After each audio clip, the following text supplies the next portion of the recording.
Bueno, buenas. Vamos a seguir con las conferencias. Vamos a empezar con la última de estas jornadas que hemos tenido. Y para ella viene nuestro siguiente conferenciante, es Beatriz Sánchez, fiscal con una larga trayectoria, lleva 21 años de profesión, ha tocado todos los temas, ha trabajado con menores, civil, enlace antidroga, mediación penal y en los últimos 3 años está de fiscal delegada de extranjería en Madrid. Y sin más preámbulos, pues vamos a darle la palabra. Buenos días y, en primer lugar, agradecer a los organizadores que me hayan invitado a estas jornadas para intentar explicar en muy poco tiempo lo que es un problema muy grande, que es la trata de seres humanos. Lo primero que hay que entender cuando se habla de trata de seres humanos es de qué estamos hablando, porque es un gran desconocido. La trata de seres humanos se confunde en muchas ocasiones con prostitución, se confunde en muchas ocasiones con inmigración ilegal, se confunde en otras ocasiones con la trata de blancas, de la que parece que todo el mundo conoce en qué consiste, pero que tampoco se conoce. Entonces, lo primero que yo siempre, cuando hablo de estos temas o de una ponencia sobre este tema, el único objetivo que persigo es que los asistentes, cuando salgan de aquí, sepan de lo que estamos hablando, porque ya eso es un logro.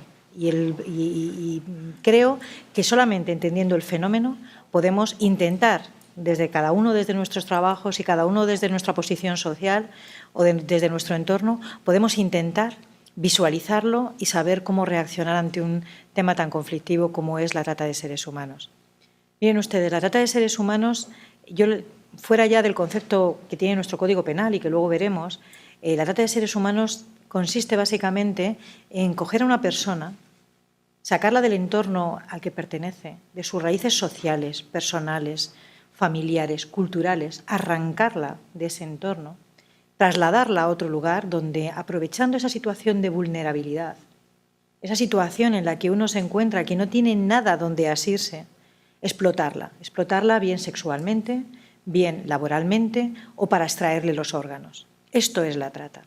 En este proceso se emplea violencia, intimidación, engaño, abuso de estado de necesidad, abuso de vulnerabilidad de la víctima. Pero hay que entender, y luego veremos desmigajado y veremos parte por parte en qué consiste el fenómeno, pero tenemos que saber de qué partimos. La trata de seres humanos es esto. Para luchar contra la trata de seres humanos, yo diría que hay 3 pilares fundamentales. En primer lugar, la prevención. En segundo lugar, la persecución penal coherente de este delito y la protección de la víctima. Sin estas 3 cuestiones no podríamos avanzar. Miren ustedes, una sociedad no se cambia a base de leyes. Una sociedad se cambia a base de educación y de concienciación. No vale con que nosotros hagamos leyes penalizando la trata de seres humanos, la prostitución coactiva, el proxenetismo. Eso está bien. Tenemos que considerar que hay conductas que son reprochables penalmente y que necesitan que se les imponga una pena. Pero esto no es suficiente porque las conductas, igual que en la violencia de género, también en la trata de seres humanos, solo se consiguen modificar y mejorar mediante una educación y una concienciación social.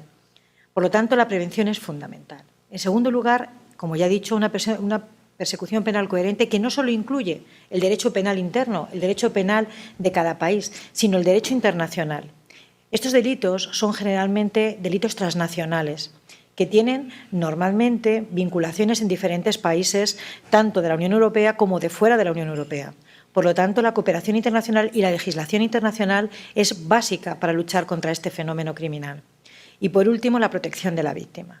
La víctima es merecedora de todo lo que podamos ofrecerla, no solo porque somos responsables todos, en parte los países exportadores y los países receptores de personas víctimas de trata, de este fenómeno, porque ya han sufrido suficiente, porque además los expertos en esta materia dicen que una víctima de trata de seres humanos es equiparable a una víctima de torturas. Ya les explicaré algunos casos reales que he llevado, que me ha tocado llevar como fiscal experta en esta materia, y verán ustedes lo que es un drama humano. Por lo tanto, la protección de la víctima es merecedora de todos los respetos y se necesita iniciar un proceso de rehabilitación y, además, en el que no se la revictimice, en el que el propio proceso judicial o el propio proceso administrativo no la agrave más, no agrave más su situación que la que ya posee. Y además tenemos un segundo factor por la que es adecuado y además nos conviene protegerla, y es que es un instrumento importantísimo en la persecución penal, en los juicios, en los procedimientos judiciales. Su declaración, si bien las recomendaciones internacionales nos dicen que tenemos que buscar otros elementos probatorios al margen de la declaración de la víctima, lo cierto y real es que la declaración de la víctima es muy importante todavía para nuestros tribunales. Y entonces, y además también, desde que declaran y cuando sale el juicio, ellas inician un proceso de restablecimiento que yo creo que es muy positivo. Pero no solo nos ayudan a condenar a los culpables de su delito, sino que impiden que ese mismo criminal pueda cometer con otras personas y con otras mujeres lo que hicieron con ellas. Por lo tanto, por todos los motivos, la protección de la víctima es el eje central de la trata de seres humanos. Nosotros intentamos cuidarlas como verdaderas joyas, por todo, porque se lo merecen como víctimas y porque nos ayudan a que no haya otras posibles víctimas. Dentro de la prevención del delito es importante, como les he dicho, la información, la formación, la sensibilización y la concienciación. Esto es fundamental porque ni las propias víctimas de trata de seres humanos saben que son víctimas de trata de seres humanos. Muchas de ellas tienes que hacer un previo proceso en el que las dices, mire, tú no eres responsable de lo que te ha pasado, no eres responsable de que te hayas tenido que prostituir durante años. Te han vendido, te han vejado, tu familia, incluso parte de tu familia, dependiendo de los lugares, ha participado en este proceso. Y tú no eres responsable, tú eres una víctima. Esto en el tema de explotación sexual. Si hablamos, por ejemplo, de explotación laboral, todavía es más complicado convencer, por ejemplo, a una persona de nacionalidad china, a un hombre de nacionalidad china, que trabaja en un piso patera 24 horas al día, prácticamente por un plato de comida, convencerle de que es una víctima, porque en su país trabaja las mismas horas en peores condiciones y encima no tiene el plato de comida. Por lo tanto, es que no saben que son víctimas. Hay que convencerles a ellos primero.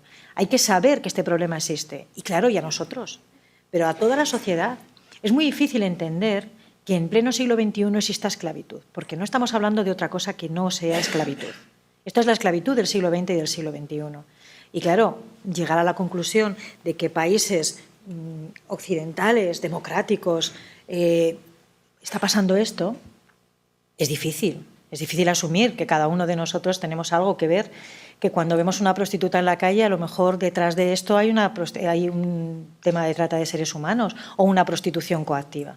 Es complicado entender que el 95% de las mujeres que son prostituidas lo son en contra de su voluntad y el 60% son víctimas de trata. Es difícil pensar que se trafica con 800.000 personas anuales en diferentes países y que mueve cientos de miles de millones. Esto es solo un negocio, no funciona, no es algo personal contra la mujer, no es algo personal contra el ser humano. Es que es un negocio estupendo. Es la actividad criminal más lucrativa después del tráfico de armas y al mismo nivel que el tráfico de drogas. Por eso, los países de donde parten estas mujeres y estos hombres, que también pueden serlo, y desde donde son traficadas a los países receptores, les interesa muy poco colaborar, porque países como Rumanía tienen una entrada de divisa absolutamente fundamental para el levantamiento de su país, procedente de la prostitución de sus mujeres. Hasta que no se entienda esto, no se explica a uno el por qué se está y se sigue produciendo el fenómeno de trata de seres humanos. Lo que les he dicho también, para la prevención es fundamental la cooperación y ayuda de los países de origen, porque esto existe porque hay países ricos y países pobres, y los países ricos explotan a los países pobres. Esto que parece muy evidente y que lo decimos todos los días y parece que casi es onírico, bueno, sí, pero es que es así. Nosotros somos todos muy solidarios y damos el 0,7 para tal, pero si el balón que vamos a comprar nos sale 5 euros más barato, no nos preocupamos de saber si ese balón está siendo realizado por 7 niños que trabajan de sol a sol. Y eso es explotación laboral. Y hay trata de seres humanos para explotación laboral, de mujeres, de hombres y de niños. Y los otros, los que consumimos esos productos y no nos preocupamos en saber por qué esto es así, pero lo sospechamos, somos colaboradores con este fenómeno. Así que debemos dejar de lavarnos las manos y ponernos manos a la obra y ser conscientes de lo que está pasando. Y es lo que estábamos hablando antes de la concienciación. Hay que hacer una labor como la que se hace de seguridad vial todos los días en la televisión: cuidado, si bebes no conduzcas, si bebes no conduzcas, no vayas a excesivo. Todos los días deberían salir en televisión anuncios advirtiendo de estas cuestiones. Pero no lo hacen porque tal vez no es tan interesante ni produce tan bien beneficios como otras cosas. El control de los pasos fronterizos y la documentación es muy importante. El controlar la inmigración irregular es un elemento fundamental en la lucha contra la trata de seres humanos, porque cuando una persona entra en un país sin papeles, cuando entra en un país que no tiene posibilidad de regularizarse, se entra en un lugar que está abocado a ser un caldo de cultivo para ser traficadas y tratadas por otras personas, porque se considera que no tienen derechos, no pueden, ellos entienden, estas personas entienden, entran en un submundo marginal en el que entienden que no tienen ningún derecho, no pueden acudir, por ejemplo, para reclamar sus derechos sociales o laborales a unos tribunales, porque entienden que no tienen derecho alguno al no estar regulares en nuestro país. Por eso es importante vigilar las fronteras, no para impedir la entrada de otras personas de otros países, sino para impedir que éstas vengan en condiciones de ser explotadas. Esto es también un elemento básico. Y la formación especializada de los responsables que nos dedicamos a esto desde las diferentes áreas. No solo los que actuamos desde un punto de vista judicial, como policía, jueces o fiscales, que les puedo decir a ustedes que todavía hay jueces que cuando les voy a explicar, mire usted, esta persona que pasa a disposición judicial es presuntamente un autor de un delito de trata de seres humanos y todavía no saben que existe la trata de seres humanos. Y le tengo que explicar en qué consiste, porque el fenómeno es complicado de entender. Por lo tanto, la formación entre todos nosotros es fundamental. También los que actúan desde campos de los servicios sociales para detección de las posibles víctimas de trata de seres humanos. La coordinación entre nosotros mismos es también fundamental, porque yo siempre cuento lo mismo. Ellos no necesitan leyes para organizarse. Se organizan estupendamente. Saben quién es el jefe, saben quiénes son los que están detrás y saben los que están en la base. No necesitan nada, pero nosotros no la cogemos con papel de fumar. La competencia de no sé si me llega a la mía, no. Tenemos que organizarnos de manera que seamos eficaces. Yo siempre pongo como ejemplo, y lo he contado en muchas ocasiones, el tema de, no sé si habrán oído ustedes hablar del tema de Cabeza de Cerdo, de Jon Clamparo, que era un gran proxeneta y que conseguimos una condena de 30 años para él, que bueno, finalmente son 20 porque no puede cumplir más. Y yo siempre pongo el mismo ejemplo, era un caso absolutamente perdido. Nadie daba un duro porque este hombre fuera condenado. De hecho, fue su propio abogado el que le animó a presentarse a la policía después de haber estado fugado durante 10 años. La única razón por la que este señor ha sido condenado es por la colaboración entre las ONGs, la policía y el Ministerio Fiscal. Ese es el secreto. El secreto es que cuando nos dimos cuenta de que era un señor muy peligroso y que era un señor que estaba buscado internacionalmente y que había abusado y se había explotado a numerosas mujeres traficando con ellas y había ganado muchísimo dinero a costa del sufrimiento humano de muchas familias y de muchas personas, y decidimos que había que hacer algo, nos pusimos todos en funcionamiento, desde las ONGs que llegaron a encontrar a las víctimas que hacía 10 años que habían desaparecido, la propia policía que sacó de los cajones informes que consideraron en su momento que no eran importantes, pero que posteriormente resultaron serlo, porque eso nos dio lugar a encontrar vinculaciones con hospitales en los que habían acudido las víctimas, hasta la propia Fiscalía, que se movió y se creyó este tema. Si no hubiera sido viable y posible esta cooperación, si nos hubiéramos limitado cada uno de nosotros a quedarnos en cada uno de nuestros estamentos, Jon Clamparo hoy estaría gastándose los millones que sale en Internet, tirando por el aire, de euros, se los estaría gastando en su país. Por lo tanto, las ONG son fundamentales en la detección de víctimas, en la protección de las víctimas, en la conservación de las víctimas, en preparar a las víctimas para el juicio. La policía es fundamental y yo tengo la suerte de decir que los grupos de policía con los que trabajo, fundamentalmente la UCRIF provincial de Madrid y la UCRIF central de Madrid, es gente concienciada, es gente muy trabajadora que se deja la piel en esto, y quería decirlo porque parece que nosotros somos los malos de la película, pero no es así. Yo he tenido que recordar a algún policía, no te la puedes llevar a tu casa, no te la puedes llevar a tu casa. Ya sé que hay un momento en que te implicas tanto que te la llevarías por no dejarla en la calle tirada. Y esto quiero que se sepa. Como en todas partes hay de todo. Pero con la gente que yo me he encontrado, con el grupo humano que yo me he encontrado de la policía, me gustaría de verdad compartir con ustedes la cantidad de trabajo realizado, la cantidad de esfuerzo volcado en esto y a veces no con demasiados resultados obtenidos. La cooperación internacional igualmente, fundamental, porque, claro, a mí me parece absurdo explicarles a ustedes que cuando yo tengo a una víctima y le digo, mira, si tú declaras, yo te voy a proteger. Y yo, según lo estoy diciendo y me lo estoy diciendo a mí misma, digo, pero es que no me lo creo ni yo. Porque yo la puedo proteger aquí. Difícilmente, pero puedo protegerla aquí. Pero ustedes se piensan que yo puedo proteger a su familia en Nigeria. Ustedes se piensan que yo puedo proteger a su familia en China.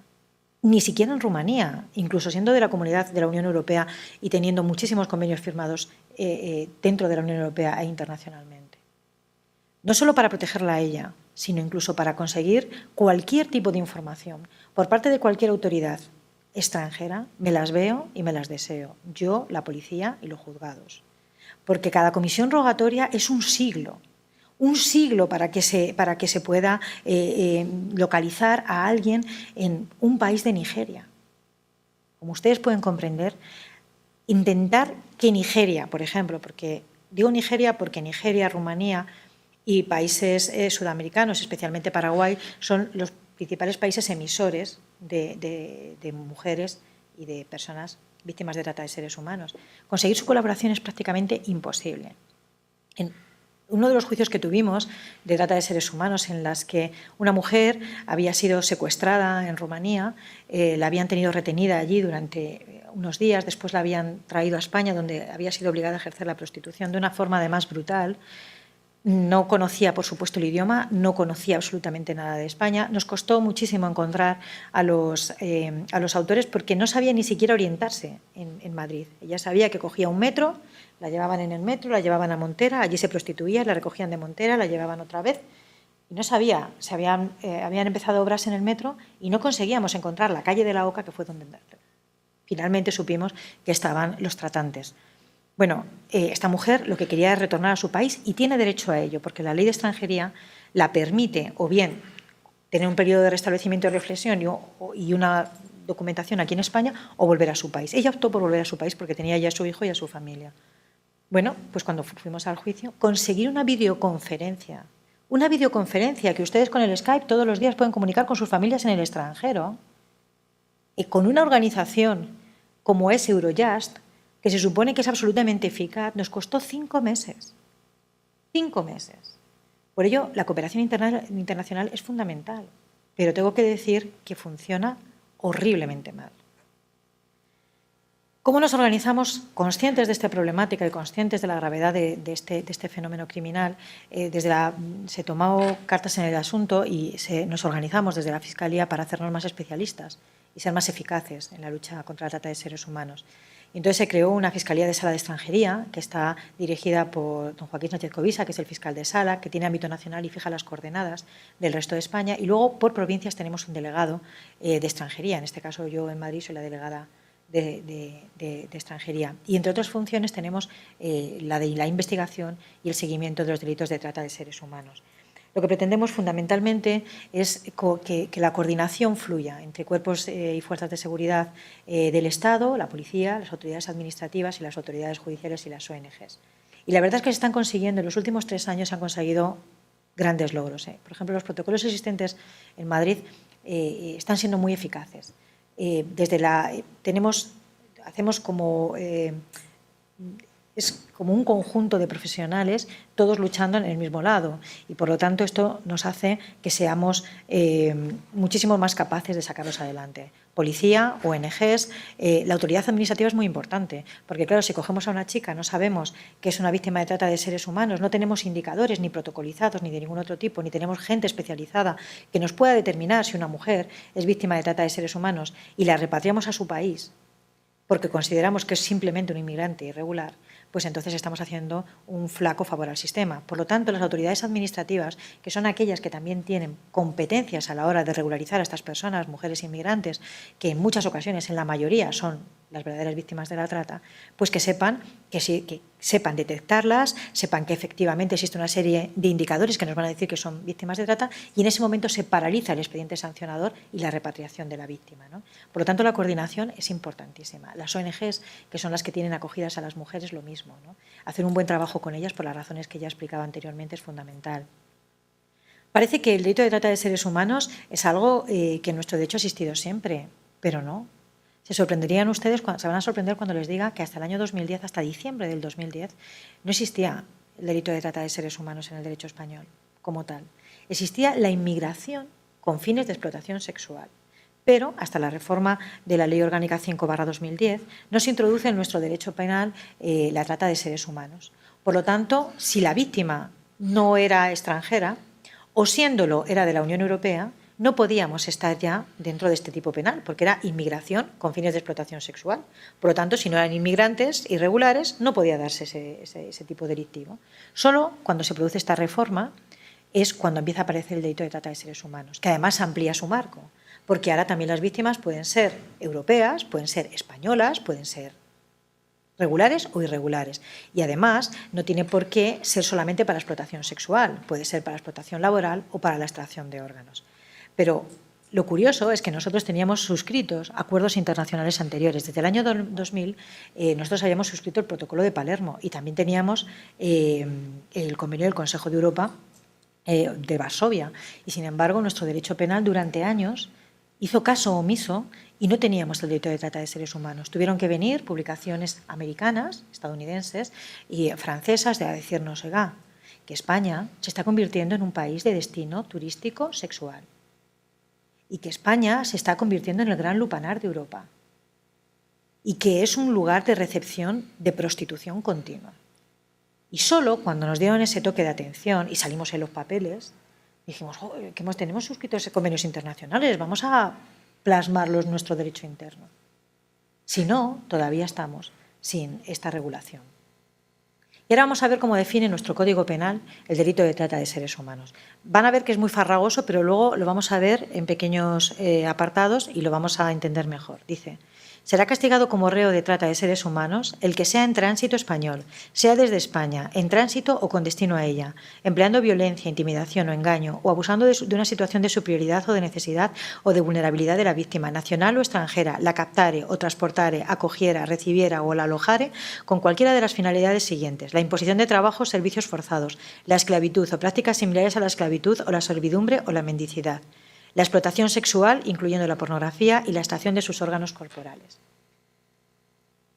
¿Qué es lo que se trata de proteger? Luego vamos a ver, porque claro, eso visto así, no sé lo que es, pero ya verán cómo lo van a entender muy bien.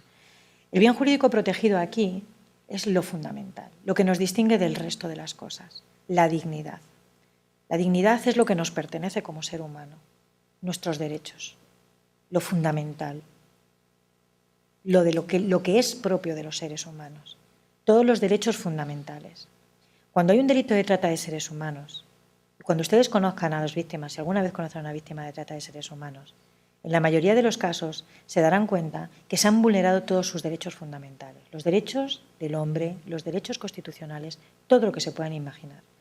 Se ha vulnerado su libertad sexual, su libertad de deambulación, su propia dignidad física, su propia integridad moral, todo. Es un proceso fulminante para la persona. Yo cuando a veces llego a un juez y me dice, es que no es coherente en sus declaraciones la víctima, le digo, ¿se la puede pedir coherencia a una persona que salió hace 2 años de un país subsahariano como Burkina Faso, Mali, Nigeria? Ha pasado 1 año viajando a través del desierto. En ese proceso la han violado, han visto cómo asesinaban a la mujer que estaba a su lado, la han llevado hasta Marruecos, allí la han prostituido, la han metido en una patera, la han llevado hasta Almería. En Almería ha entrado en un CIE donde ha tenido que bregar con un montón de inconvenientes para que le pudieran regularizar su situación. La han cogido sus tratantes, la han traído a Madrid, le han arrebatado el hijo que era producto de una violación anterior y le han hecho prostituirse. ¿Y usted la pide coherencia? Que no conoce de lo que estamos hablando. ¿Usted cree que una persona en esas condiciones es capaz de ser coherente? ¿Saber en qué momento le pasó qué?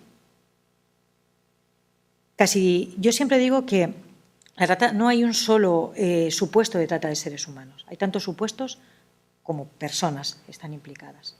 Porque además las formas de captación son muy diferentes dependiendo de los países y muchas de ellas tienen mucho que ver con su acervo cultural y social, como luego veremos. Por lo tanto, piensen ustedes en lo que este proceso supone y cómo se sentirían ustedes como seres humanos si se les cosifica de tal forma que se les vende, que se les compra, que se abusa de ustedes sin ningún tipo de pudor, como una mercancía. Esto es la víctima de trata de seres humanos. Hemos visto que había diferentes conductas que forman parte del delito de trata de seres humanos. La captación, el transporte, la acogida, la recepción y el alojamiento. Lo que pretende el legislador es cubrir todo lo que es el proceso criminal, todo lo que es el fenómeno del delito de trata, pero con que uno cometa o participe en una de estas funciones, en una de estas acciones, sería suficiente para considerarle autor del delito de trata. Tan tratante es el que capta a la mujer como el que la transporta, como el que la aloja. ¿De acuerdo? Entonces, las formas de captación son muy diferentes, porque si hablamos de países subsaharianos, por ejemplo, especialmente Nigeria o Burkina Faso o Mali, el tema del vudú es fundamental. La gente viene normalmente engañada, pensando que viene aquí a dedicarse al servicio doméstico o a trabajar de camarera o incluso a estudiar. Pero, claro, con este sistema lo que hacen es generar una deuda. Yo te traigo a España, pero luego tú me tienes que pagar. Eso sí, como te voy a colocar trabajando en el servicio doméstico, pues posteriormente tú me vas pagando poquito a poco como puedas. Y me pagas 40.000. Primero te dicen 3.000 euros, cuando llegas aquí son 40.000.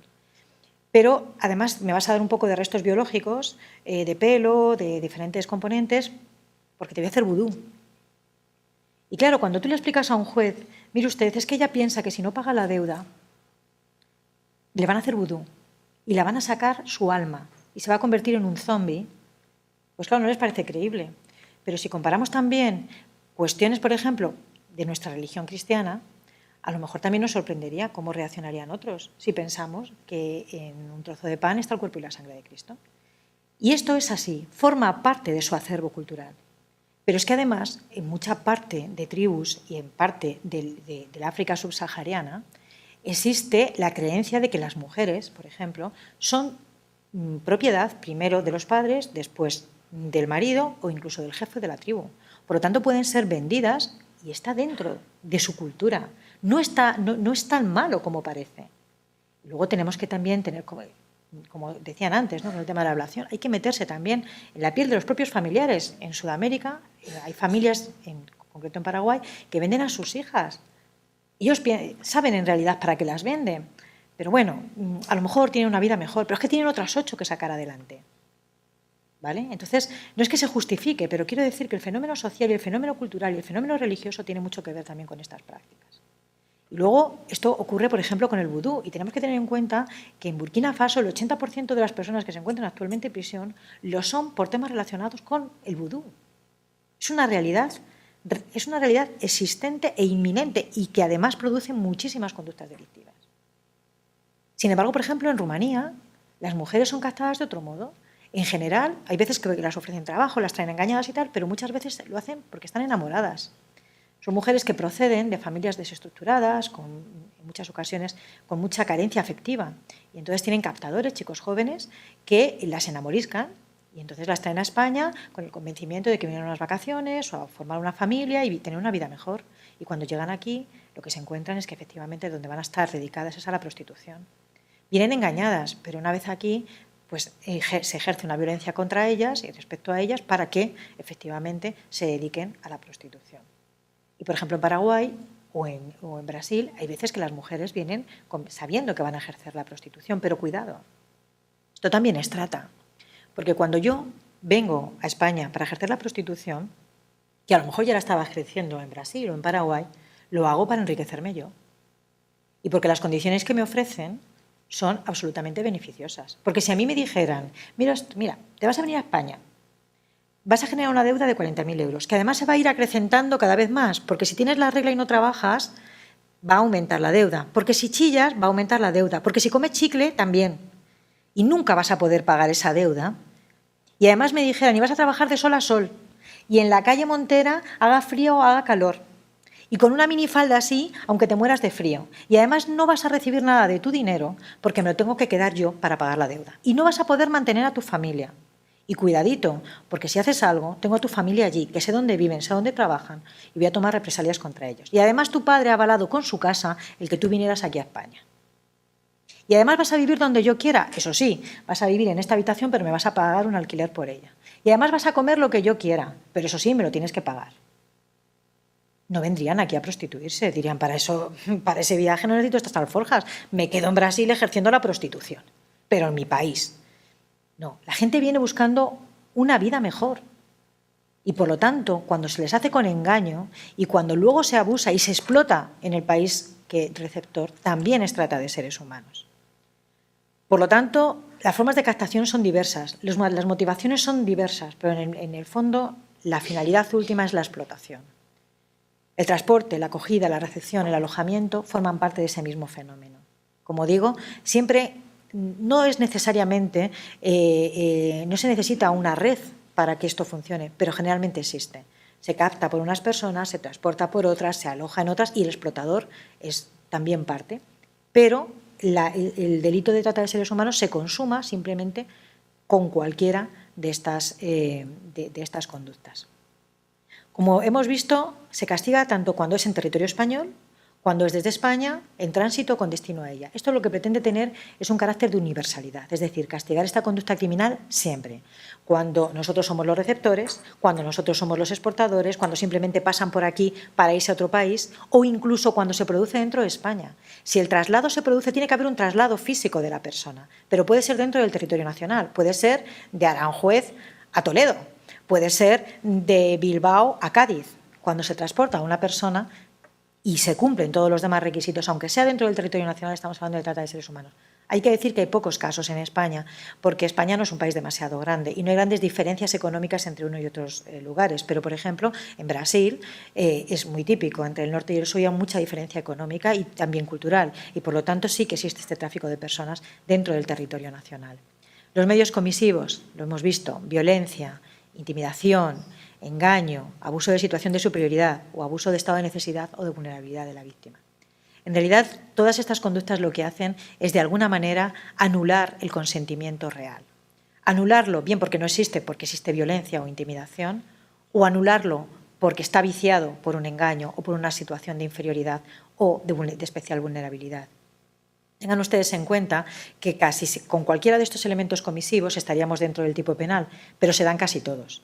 Porque, como les digo, en algún momento del proceso hay violencia, en algún momento del proceso hay intimidación, en algún momento del proceso hay engaño. Generalmente se dan todos, y abuso de estado de necesidad y de vulnerabilidad siempre. Porque si uno está bien situado en su casa, con su familia, está estructurado, tiene un trabajo, no sale a buscar mundo, no se sabe dónde y con no se sabe quién. Por lo tanto, casi siempre podríamos decir que concurren en una u otra fase todos estos elementos, aunque con demostrar uno estaríamos dentro del tipo penal.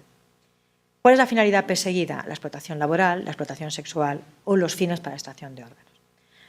Vamos a ver, los fines de explotación laboral, que incluyen los trabajos o servicios forzados, la esclavitud o prácticas semejantes a la esclavitud. Yo he visto, aportado por la policía en un registro domiciliario, un contrato de esclavitud en el que uno se comprometía a ser esclavo de otro, a que pudiera hacer con él lo que fuera. Por lo tanto, ni siquiera con el consentimiento de la persona se puede permitir esto en una sociedad como la actual. Aunque uno quiera, no puede el Estado permitir, ni la sociedad, una sociedad civilizada y dentro de unos límites de los derechos que los marcan los derechos fundamentales, no puede permitir que haya personas en situación de explotación de este tipo.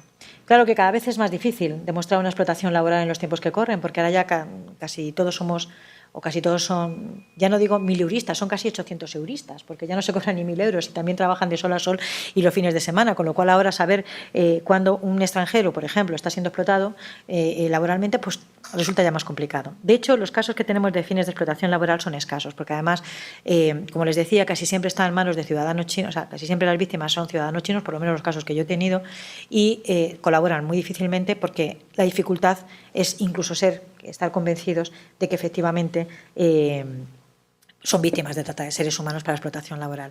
También se está llevando por este camino la explotación laboral cuando son personas, por ejemplo, que trabajan en los clubes de alterne.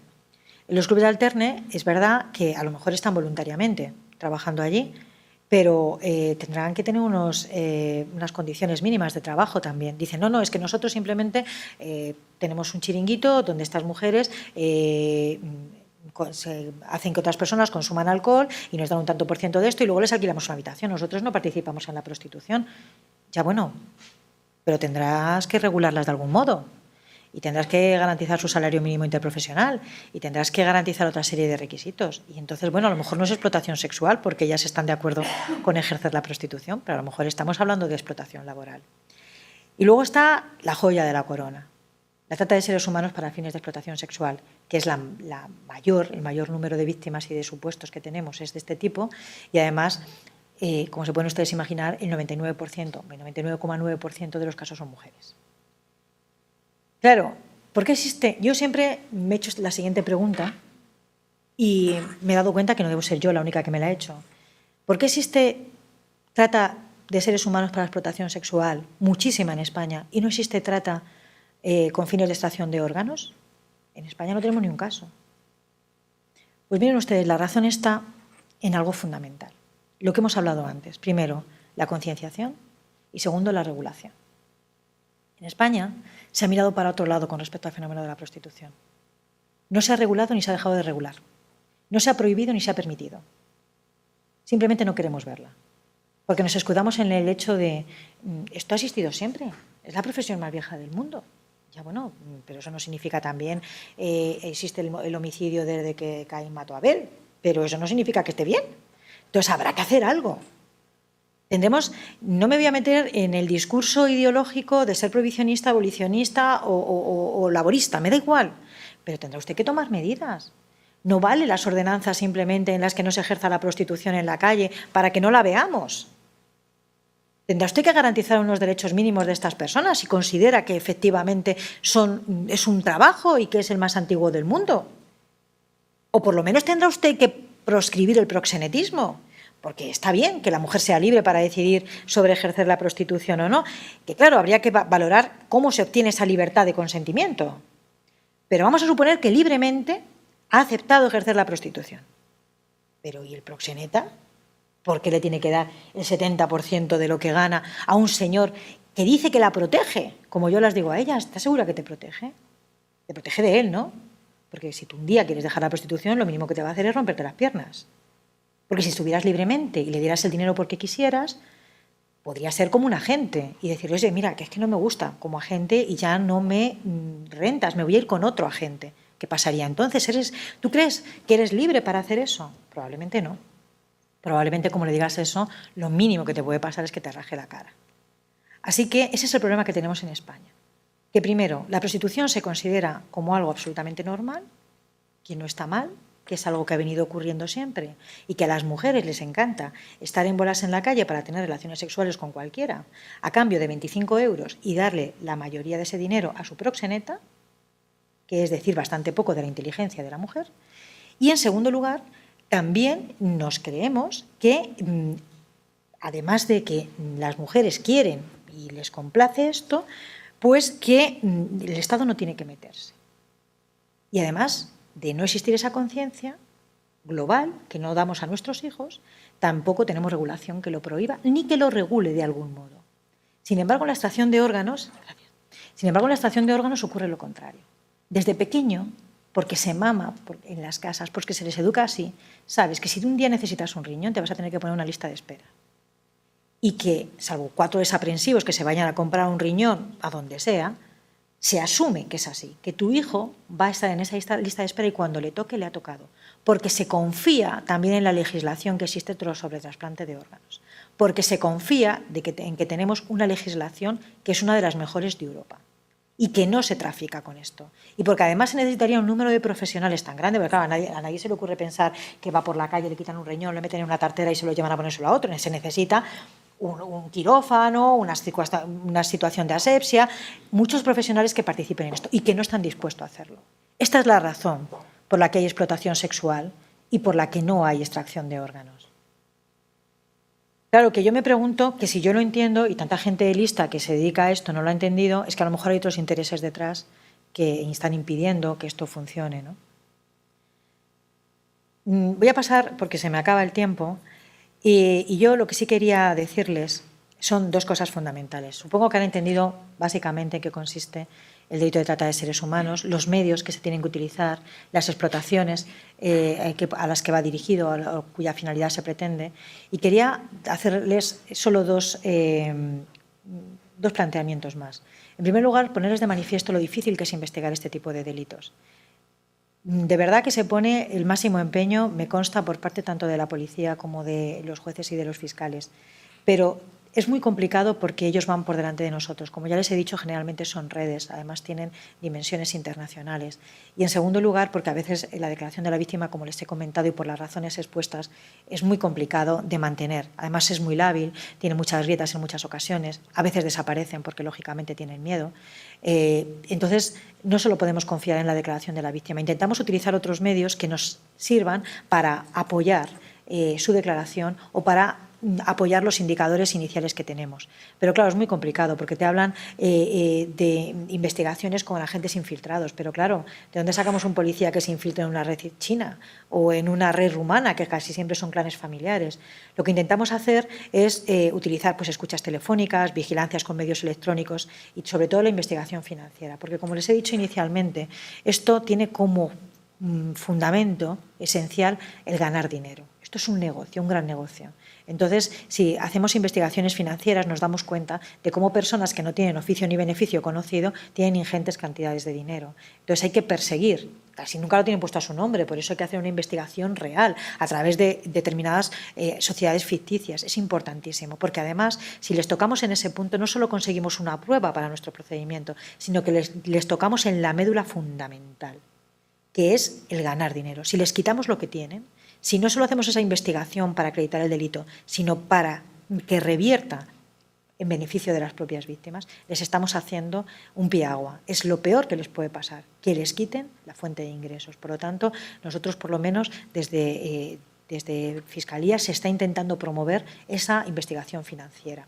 Y por último, ya simplemente quería hacer una matización respecto a las víctimas de trata de seres humanos inmigrantes irregulares. Cualquier víctima de trata de seres humanos, cuando pasa los indicadores, se pasa como una especie de screening en el que se determina por personas especializadas de grupos de policía, asesorados y asistidos por ONGs que pertenecen a la red de trata.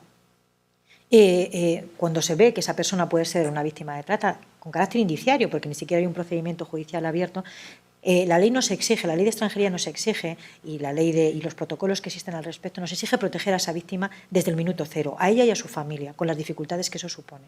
Pero si además es inmigrante irregular, lo que nos dice la ley es que no podemos expulsarla del territorio nacional, que tenemos que paralizar el expediente administrativo de expulsión o no incoárselo si es que no lo tiene, para cuidarla.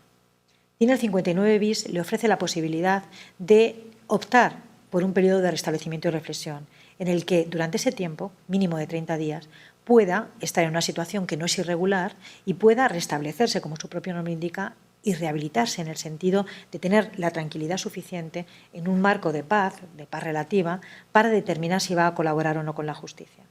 Si decide colaborar con la justicia, se le va a dar un permiso de residencia y trabajo y se le va a cubrir todas sus necesidades vitales. Y si no, por una cuestión de permiso de residencia por causas excepcionales. Pero si no quiere colaborar con la justicia, tampoco quiere decir que no sea merecedora de esa misma protección. Se la sigue protegiendo y puede acceder también de una manera más dificultosa, pero se puede acceder también a un permiso de residencia por causas humanitarias. Por lo tanto, se intenta desde este punto de vista cubrir ese sector social que es más proclive a ser víctima de trata de seres humanos, que es los inmigrantes, y sobre todo los inmigrantes inmigrantes irregulares, mujeres. Por lo tanto, bueno, se está trabajando mucho en el tema, es verdad que todavía nos queda mucho por hacer, pero bueno, creo que en los 3 últimos años se ha dado un paso muy importante. Y nada más, muchísimas gracias por la atención.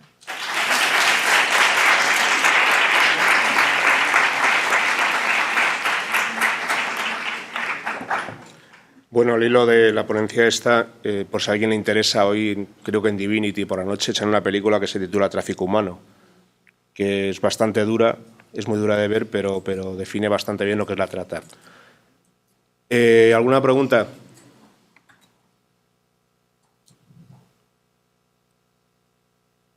Bueno, eso está bien, ¿no se han enterado de nada o lo he dejado todo clarísimo? Todo clarísimo. Sí.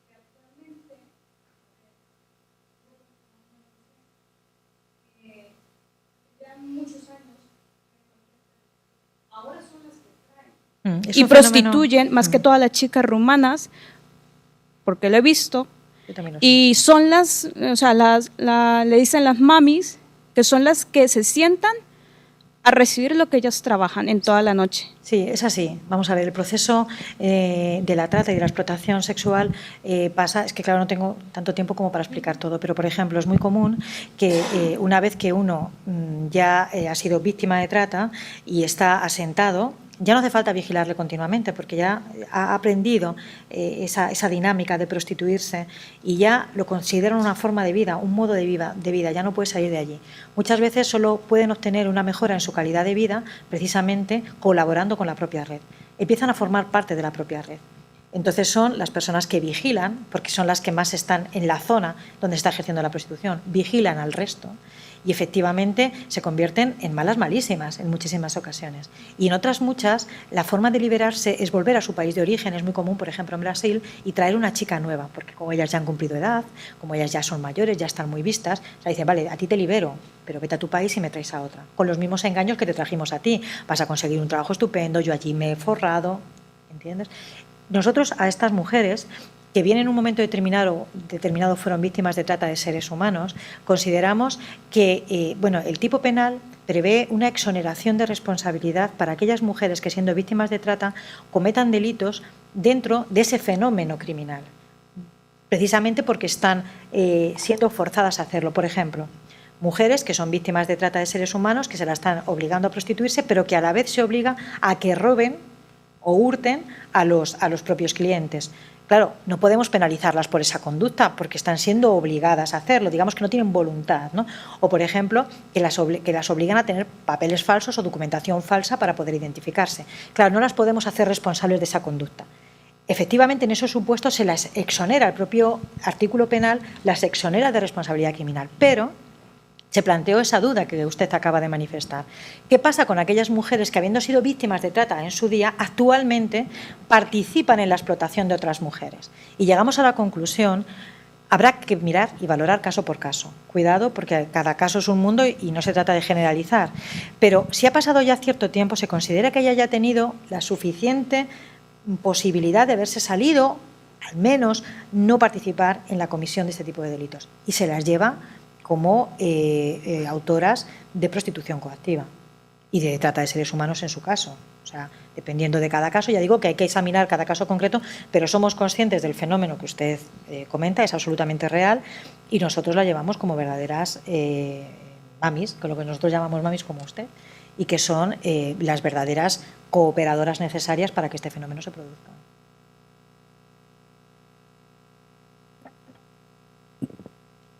Todo claro, clarísimo. Pues bueno, no lo sé, porque yo no tengo todo tan claro. Bueno, pues vamos a seguir con la clausura de las jornadas estas, que creo que nos tienen alguna sorpresa. Bueno, mientras que viene el director y antes de dar paso al acto de clausura, queremos que visualicéis un vídeo de presentación de todo lo que hacemos en la Fundación para que tengáis un poco una visión general de lo que hacemos. Ahí va, a ver si me apagan las luces.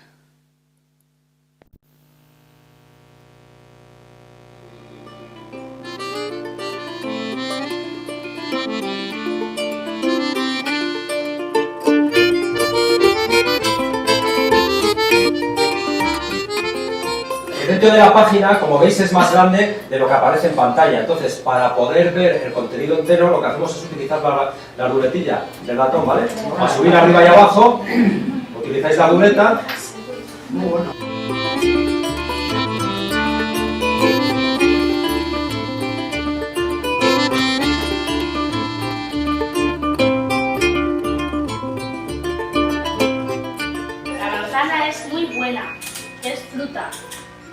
comerla todos los días.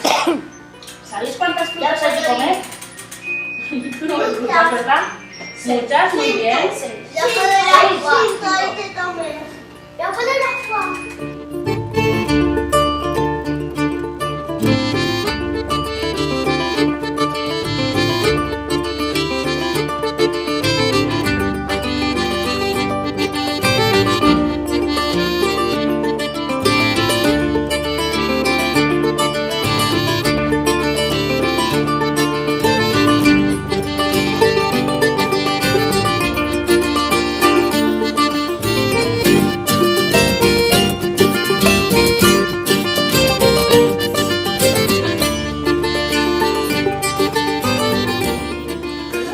Normalmente la aquella cosa se come bien fría, deja enfriar bien.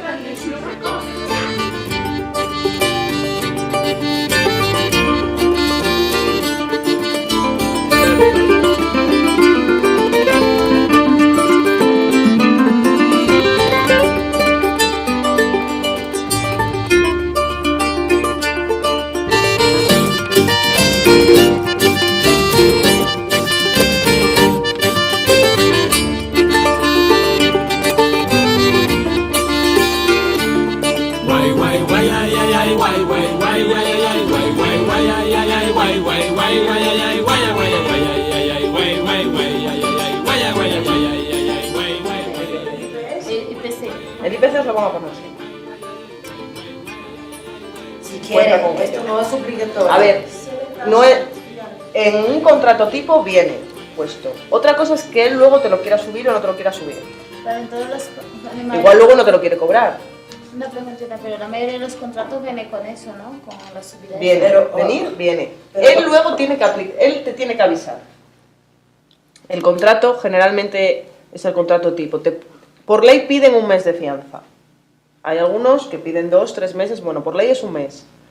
Si estáis firmando un mes, le dais un mes. Nada de que tache encima y a boli ponga 2 meses. Porque ese contrato es un contrato tipo que ha redactado alguien.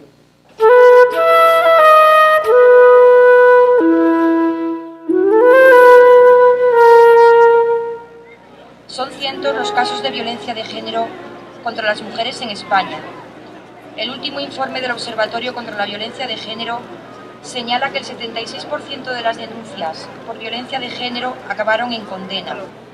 Por tales hechos se incoaron diligencias urgentes y, sorprendentemente, señalado formalmente el juicio para un día y medio después, el juez Francisco Javier Pérez Olleros adelantó la comparecencia mediante un auto aclaratorio, sin petición de parte y fuera de los plazos establecidos. La gente de 30 y unos cuantos pues conocerá este libro. Estos libros eran una colección ahí bastante potente, que en principio eran para peques, pero a mí me parecen súper interesantes, ¿vale? En principio no son títeres de material reciclado, no lo llama así, pero vais a ver que al final sí que hay un montón de información del tipo de títeres que se crean, que están hechos con material reciclado.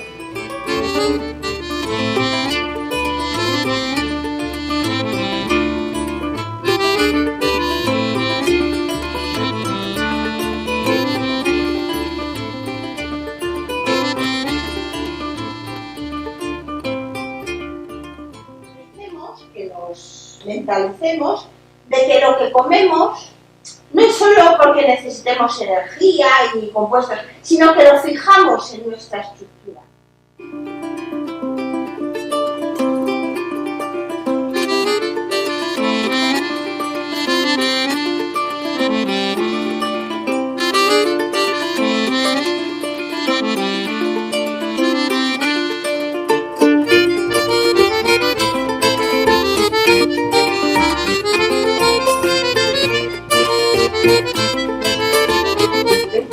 También tienen una hoja donde se reparten las tareas semanales, en las que se incluye pues, la limpieza, la cocina.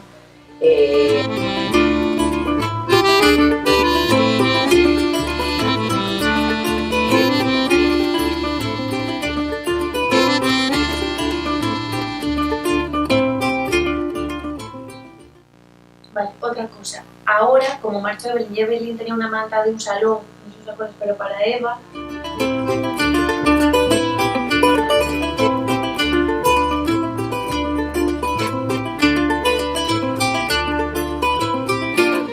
Lo único que vas a conseguir es que el monto de que te debes, si ahora te debe 9, dentro de 2 años te deba 14. Y luego 20.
A ver si puedo hablar. Aprovechando estas jornadas que creemos que es el marco ideal para que todo el personal que ha pasado por nuestra organización, y en nombre de todas las familias que hemos atendido durante estos 30 años de andadura, agradecer a nuestra presidenta, María García Álvarez, toda la dedicación, cariño, esfuerzo y experiencia personal que ha tenido para la defensa de las familias monoparentales, de la mujer y, sobre todo, de las víctimas de violencia. Es un referente nacional y queríamos darle las gracias.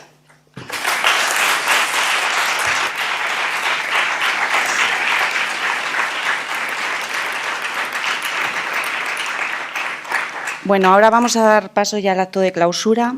Tenemos a mi izquierda del todo a don Manuel Olivera, que es el director del MUSAC. Gracias por todo.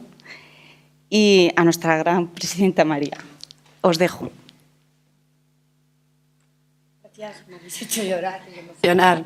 Y yo que soy una gran llorona, que es uno de mis defectos, pues no sé qué decir. Primero le doy la palabra aquí al director del MUSAC, que nos acompaña. Muy bien, gracias María. Bueno, no soy don ni Olivera, sino Olveira, pero bueno, me parece muy bien que me cambiéis el apellido, no tengo ningún problema. Bueno, yo deciros que es un placer que estéis aquí. Hago una pequeña consideración para que la penséis. Un museo es muchas cosas, es un laboratorio, es un lugar donde se genera patrimonio, donde se crea patrimonio, es un lugar donde se trabaja con arte y con artistas, pero también es un lugar vivo, es sobre todo un lugar social y un lugar de encuentro. Por lo tanto, nuestra actividad en un museo no solo viene definida por las actividades, digamos, estrictamente culturales o artísticas, sino también que viene definida por el lugar que ocupamos social y políticamente, hablando de política no en el sentido partidista, sino en el sentido original de la palabra, que es aquello que nos hace estar juntos y juntas y que nos hace negociar para la vida comunitaria. Ese es el sentido en el cual utilizo la palabra política. Por lo tanto, un museo tiene una situación, digamos, social y política, y vosotros y vosotras con vuestra presencia hoy aquí, lo que habéis es precisamente haber contribuido a que nosotros podamos, digamos, cumplir con esta función de espacio de encuentro social y de espacio de construcción política. Os lo agradezco, pues. Espero que estas jornadas que se llevan repitiendo a lo largo de varios años en el museo, yo, como sabéis, soy nuevo y solo conozco, digamos, la historia del museo gracias a lo que me cuentan, y lo que me cuentan es que lo habéis hecho aquí a lo largo de muchos años, y espero que en el futuro todos y todas trabajemos para que estas jornadas se repitan, porque, insisto, una de las funciones del museo es precisamente ser este espacio de encuentro, para hablar, pero también encuentro para disentir, lo cual me parece también muy importante, y que este espacio social y político de construcción, todos y todas contribuyamos a ello. Así que estoy muy contento de haberos visto estos días aquí, pero también espero veros en el futuro en exposiciones, en otras cosas, y también en el futuro en una próxima edición de estos encuentros. E insisto de nuevo, muchas gracias a todas y a todos.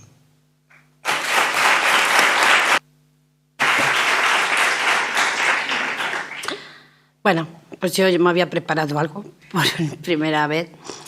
Y en primer lugar, yo quiero dar las gracias a todos y a todas las que habéis asistido a estas 7ª jornadas ya de Mujer Inmigrante y Violencia, a las ponentes, por haberos trasladado hasta León, para compartir con nosotras vuestros conocimientos, vuestra experiencia, a los moderadores que nos han acompañado estos días, al Musá, por su valiosa contribución, al director, por su cercanía, a Belén, que nos abrió el Musá, y sobre todo a Cristina, el alma mater de estas jornadas durante estos 7 años que se ha celebrado. Sin ella, que es la que las organiza, la forma, busca a los ponentes, no sería nada. A Tomás y Toni, que han hecho posible que tengamos presencia en la red, a María José, a Ana, a Esther, a María, a Judí, a Maricruz, a Presen, a Alicia, a Rebeca, a Erika, a Marcelo, a Anabel, a Juan Caonedo.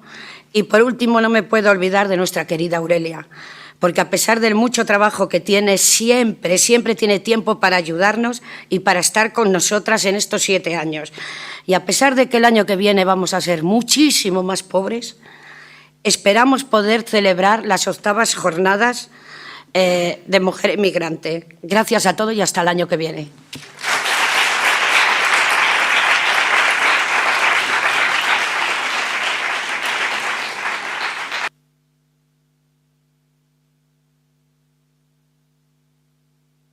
Ya podemos irnos, o sea que...